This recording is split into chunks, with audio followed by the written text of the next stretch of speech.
magandang start ni Andoryu. It's about time. It's Smart Omega versus Aurora. Casters, it's go time.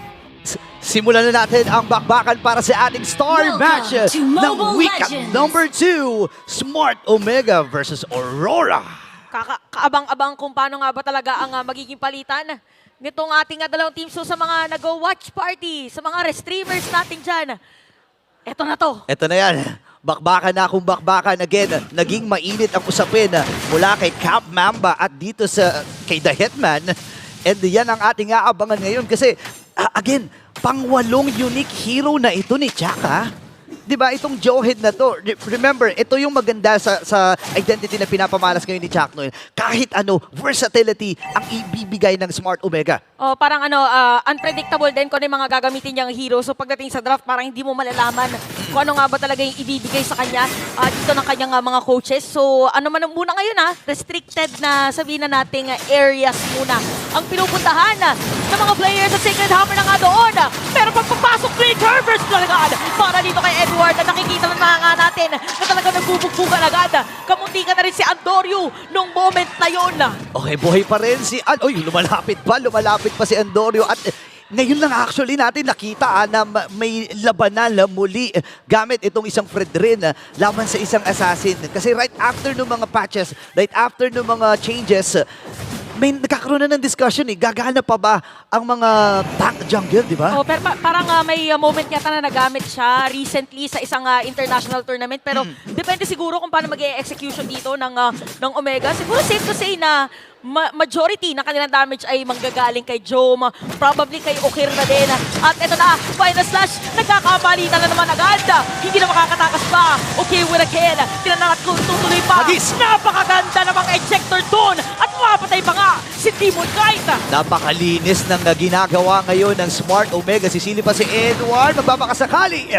Pero nandun yung skills mula dito kay Andoryu at ang buong kupunan ng Smart Omega. Nararamdaman nila yung momentum ay naroon. Remember, wala pa pong talo. Wala pang talo ang Smart Omega at sila ang nasa top seed. Gaano na ba katagal ang mga seasons na nakita natin ang Smart Omega na nasa gantong sitwasyon, di ba? Parang kaya nga sila tinawag din na lason nga pala. Kasi parang hindi ine-expect ng lahat dun, na pagdating dun sa padulo, biglang dun gumagana yung lineup nila. So sabi siguro nila ngayon, ibahin na natin ang sitwasyon ngayong season. Oh, actually vocal naman si Chuck, no, si Captain Chuck na sinasabi niya na babaguhin namin yung mga nakasanayan, yung mga late game na Omega, yung mga tawag dito Omega timers. Nandyan pa rin yan, pero mas gusto namin na kami yung nakakalamang sa unahan. Kagaya nito, si Job, available na rin yung kanyang corrosion site. Papasok si Andoryu, nandun yung Hagis. Naku po, aabutan ata dito. Itong si Chuck Mamba. Nabaliktad pa nga. Si Chakto pa nga nakuha dito ng Aurora. At ang magandang nangyayari dito ngayon is for Aurora, hindi sila bumabahig na hindi sila magkakaroon ng trade. So nakita natin ginamit ang Appraiser's Draft at nagkaroon ng IMU kay Yue doon sa Dominator's Crescent. Kaso nga si Andoryu napakakunat. Napilitan mag-flicker out. Ala, dalawa na doon yung spawn. Pero si Andoryu kamunti ka na. Nakaligtas pa rin. Napakaganda nung crucial na Dominator's Descent mula dito kay Okir na ibawi din naman. Actually, kaya nalito tayo kasi si Yue, kinuha niya rin yung Dominator's Descent. So, dalawa yung nakalapag doon sa nangyari na yon.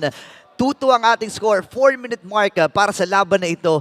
Dikit pa rin. Tingnan mo, isa-isang daan lang yung lamang ng Aurora tsaka ng Omega. Balikan lang. Feeling ko palitan lang talaga yun Depende na lang kung sinong una makakapag-clear na minion wave. At maganda binanggit mo dito na parang dalawa yung naging spawn natin kanina. So delikado yun mamaya. Ay, Pagka nagkalituhan, ay spawn pala yun ni Yue. Ay spawn pala yun ni Okir. Oo nga. Tsaka minsan nakakalito talaga pag sa teamfight, no? Hindi mo alam kung sino unahin. Yung mga heroes ba? O uunahin mong tunawin kagad yung Dominator's Descent.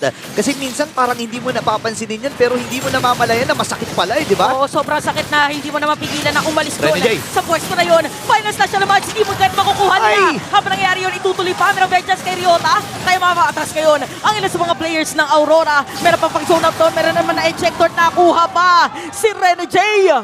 Binalibag ng binalibag itong si Rene J. Kanina sakto sana yung kanyang implosion kaya lang nasibat siya ni Jom. Hindi tumama yung implosion na sana'y plano niyang makuha. But then again, Smart Omega na pag-uusapan natin, 100-200 lang ngayon, 1,000 na kasama pa yung Torres sa itaas. Oh, napakaganda dahil nabigyan nila ng space nung moment na yun.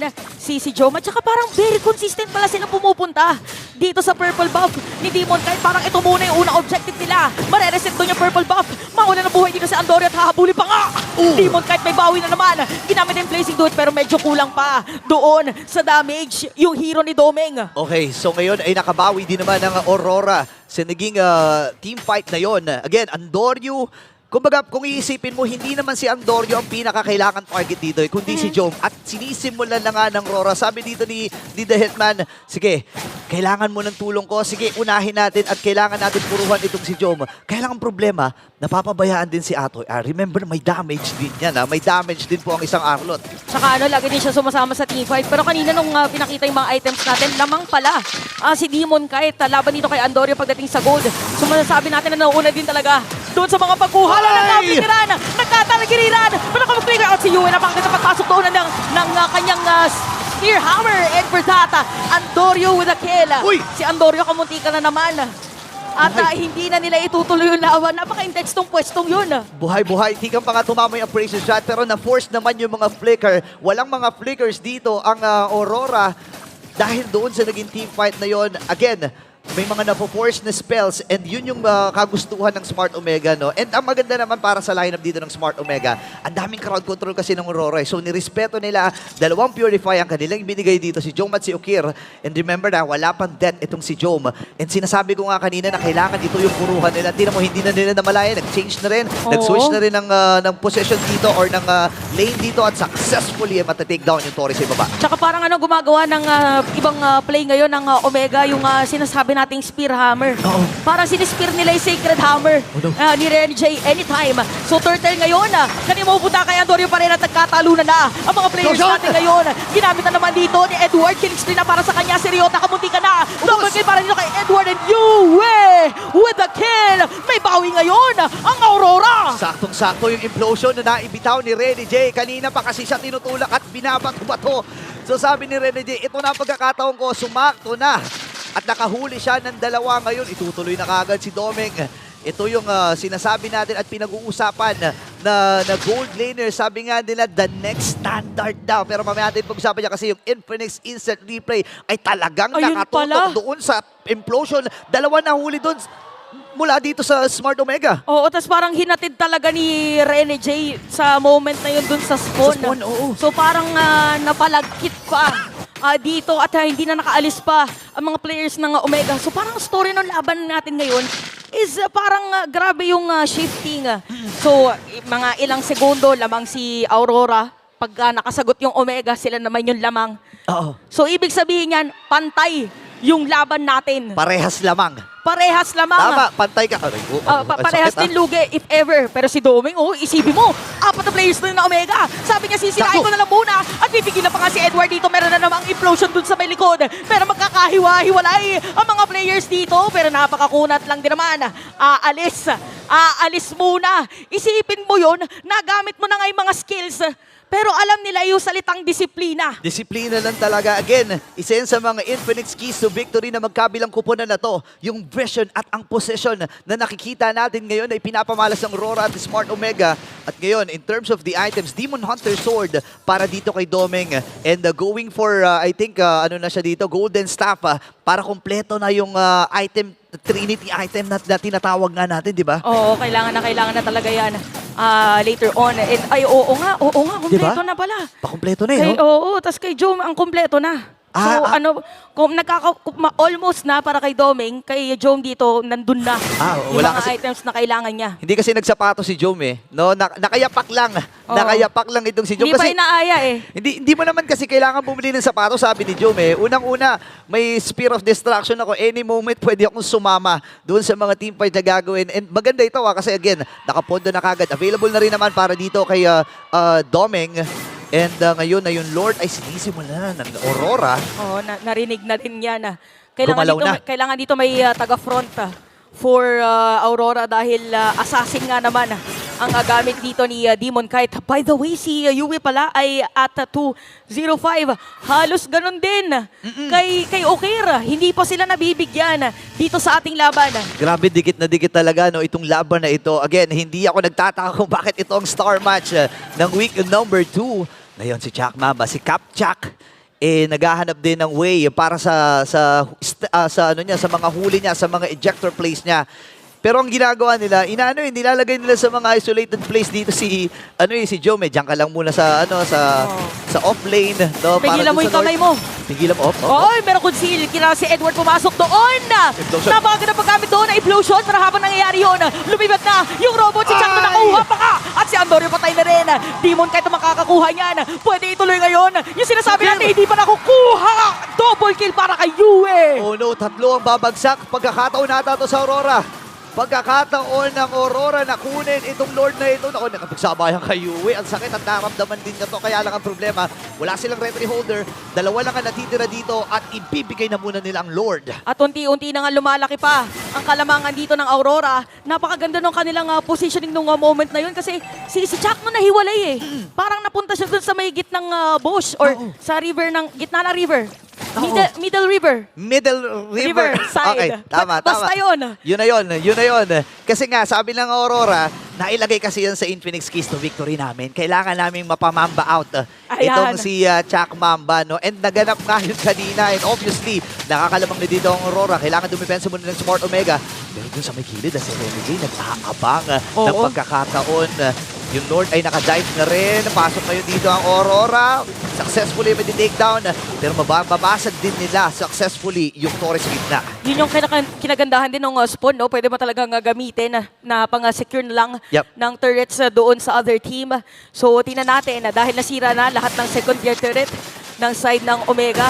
So, kung ikaw yung Omega ngayon, medyo maiilang ka na yata na bigla-bigla na lang palili pa rin yung robot. Kasi kaya nga naging unstoppable force yung ulti niya. Kasi pag napindot mo na, hindi mo na talaga makakancel. Oo, minsan na pupunta ka pa sa lugar na hindi mo, kumbaga, dadalin ka pa dun sa... Nasaan ako? Sino ako moments?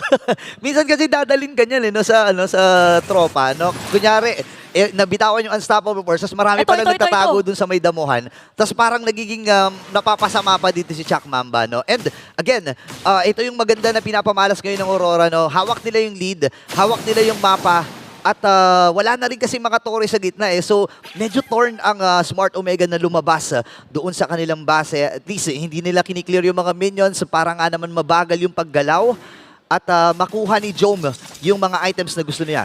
Tingnan natin kasi parang binagalan naman ngayon ng Aurora yung kanilang ikot. Merong conceal. Merong mga nagtatago dito mga players ng Omega.